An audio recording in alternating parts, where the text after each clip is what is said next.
નમસ્કાર મિત્રો. છેલ્લા 2 દિવસોથી એક કિસ્સો ખૂબ ચર્ચામાં છે અને એ છે કિંજલ રબારીના પ્રેમ લગ્ન. આની પહેલા પણ પ્રેમ લગ્ન ખૂબ વિવાદમાં આવ્યા હતા. પ્રેમ લગ્નને લઈ અને અનેક સવાલો છેલ્લા ઘણા સમયથી ઊભા થઈ રહ્યા છે. ત્યારબાદ આપણે કિંજલ દવે લઈ લઈએ કે આરતી સંઘાણી વાળો વિવાદ લઈ લઈએ. જો કોઈ દીકરી કોઈ સમાજમાં લગ્ન કરીને જાય છે તો એ સમાજ હલ્લા હો બોલાવવા માંડે છે. એનું કારણ શું?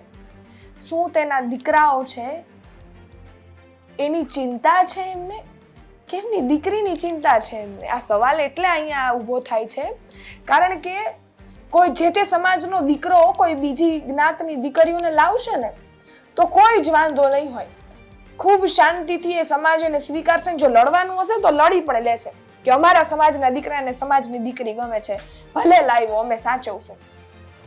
અને જ્યારે દીકરી એ વસ્તુ કરે છે તો સમાજમાં આબરૂ આડી આવે છે, સમાજનો મોભો આડું આવી જાય છે. આનું કારણ શું? આપણે હાલ જે મુદ્દો ચાલી રહ્યો છે એ છે કિંજલ રબારીના પ્રેમ લગ્નનો. એમાં આપણે વાત કરીએ તો રબારી સમાજના આગેવાનો એવું કહી રહ્યા છે કે અમે પાછી લાવ્યા છીએ, હવે અમે રબારી સમાજના છોકરા સાથે જ તેમના લગ્ન કરાવશું. પણ એવું તો શું, જો તેમને ચૌધરી સમાજની દીકરા સાથે લગ્ન કરવા હશે તો તું સમાજ કરાવશે? નહીં જ કરાવે અહીંયા. કારણ કે જે રીતે એની ઉપર હાલ પ્રેશર બનાવવામાં આવ્યું છે એ પાછી તો આવી ગઈ, પરંતુ એમના રબારી સમાજના જ કોઈ દીકરા સાથે લગ્ન કરાવવા આ સ્ટેટમેન્ટ એમના માતા પિતા આપે ને તો હજી આપણે જોવું રહ્યું.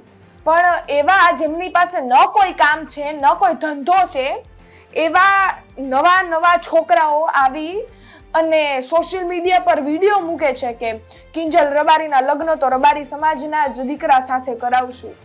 એટલે દીકરીને તમે શું પ્રોપર્ટી સમજીને રાખી છે કે તમે કહેશો ત્યાં લગ્ન કરશે, તમે કહેશો એ ભણશે, તમે કહેશો એ કરશે? ના સાહેબ. અને એવા છોકરાઓ જે કદાચ કિંજલ રબારીને કોઈ દિવસ મળ્યા પણ નહીં હોય એ સમાજના હશે, હા ખેર, પરંતુ એનો કોઈ અધિકાર નથી બનતો. એવા લોકો પણ ઉલડીને સોશિયલ મીડિયા પર પોસ્ટ કરે છે. અને આ પણ ઠીક, જ્યારે કિંજલ દવેનો મુદ્દો સામે આવ્યો હતો ત્યારે બ્રાહ્મણ સમાજે પણ ખૂબ વિરોધ કર્યો હતો, નાતબાર કરવાની વાત કરી દીધી હતી, પણ તેના મા બાપ તેની સાથે હતા. અને એક હજી એક્ઝામ્પલ આપું. બીજી જ બાજુ ભાવનગરમાં બ્રાહ્મણ સમાજના દીકરાએ લગ્ન કર્યા અને એમાં તો બ્રાહ્મણ સમાજે ખૂબ સહકાર આપ્યો. પાટીદારની દીકરી લાવ્યા હતા ત્યારે તો કાંઈ જ બોલ્યા નહીં.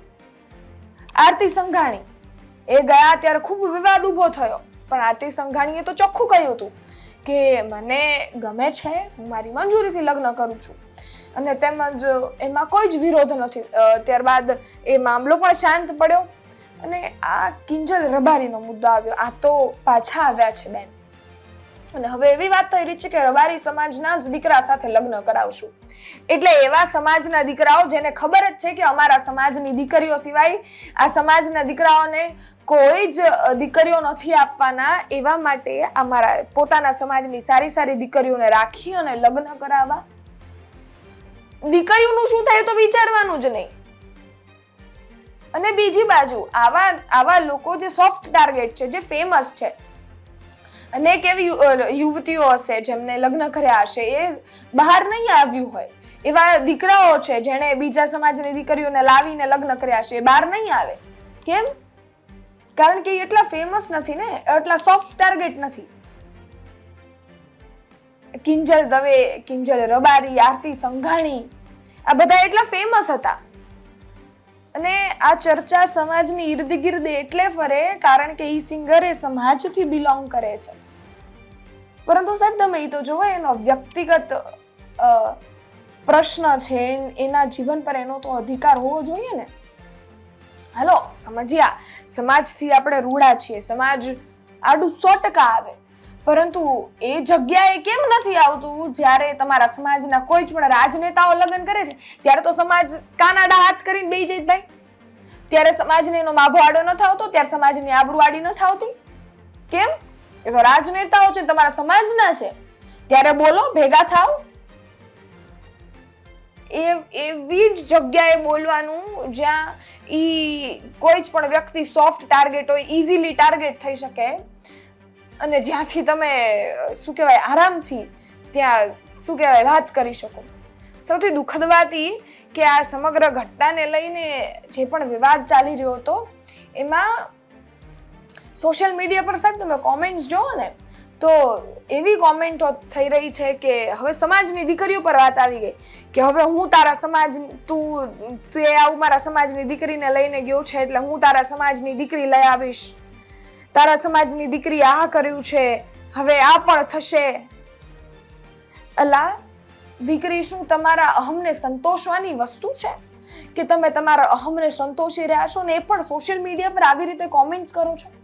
એટલા નવરા લોકો સોશિયલ મીડિયા પર આવી રીતે કોમેન્ટ્સ કરે અને એના વિડીયો પણ મૂકે જેને એ દીકરી એ સમાજથી કઈ લાગતું ન કરવા લાગતું હશે, પરંતુ લાઇમલાઇટમાં આવી જાય ને એટલે મૂકી દઈએ. એવા પણ રાજનેતાઓ છે જેને લવ મેરેજ કર્યા છે, ત્યારે પણ સમાજને બોલવું જોઈએ ને, ખરેખર બોલવું જોઈએ. જો આરતી સંઘાણીએ કર્યા એ ખોટી વાત, કિંજલ રબારીએ કર્યા એ ખોટી વાત, કિંજલ દવેએ કર્યા એ ખોટી વાત, તો જેટલા પણ રાજનેતાઓએ કર્યા એ પણ ખોટી જ વાત ને, ત્યારે બોલો. અને કાયદાકીય રીતે વાત કરું ને સાહેબ તો લગ્નના કાયદામાં ફેરફાર જરૂર આવ્યા છે. એમાં વાત એમ છે કે મા બાપને જાણ થશે, તમારા દીકરાઓ કે દીકરીઓ કે છોકરાઓ પરણવા ગયા હશે ને તમને ખબર નહીં તો ખબર પડશે. તમારી મંજૂરી વગર લગ્ન નહીં થાય એવી વાત અહીંયા નથી કરવામાં આવી, એવી ક્યાંય જ પણ વાત નથી કરવામાં આવી. બે માણસની મંજૂરી છે તો લગ્ન થશે.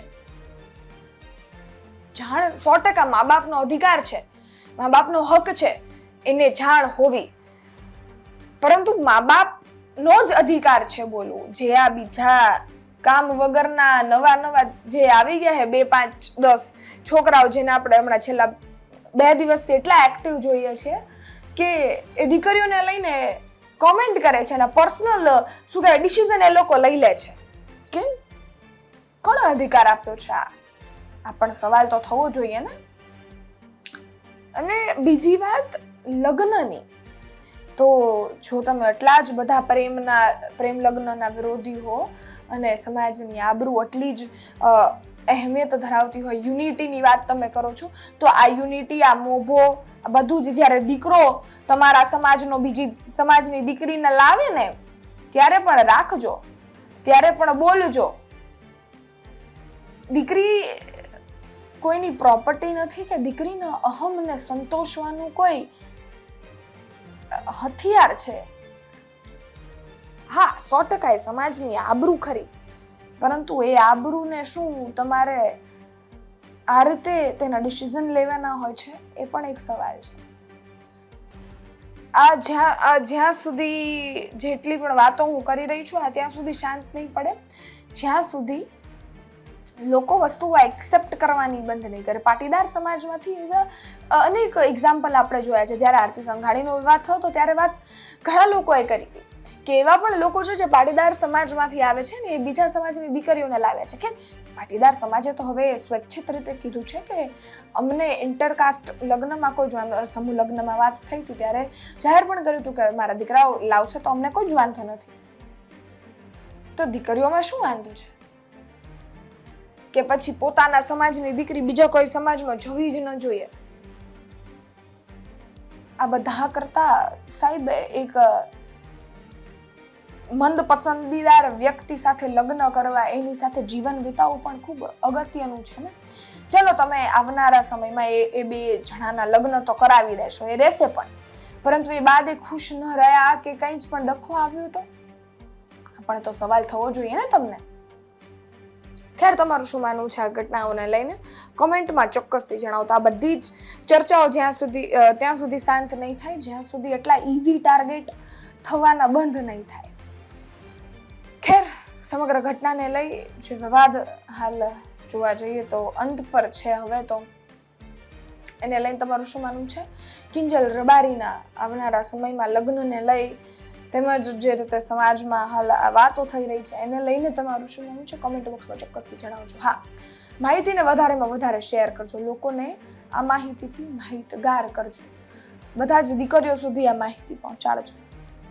ખેર, ઇન્સ્ટાગ્રામ ફેસબુક પર જોઈ રહ્યા છો તો ફોલો કરજો, યુટ્યુબ પર સબસ્ક્રાઇબ કરજો. ફરી મળીશું એક નવી માહિતી સાથે. ત્યાં સુધી રજા આપજો. જય હિન્દ, જય ભારત, ધન્યવાદ.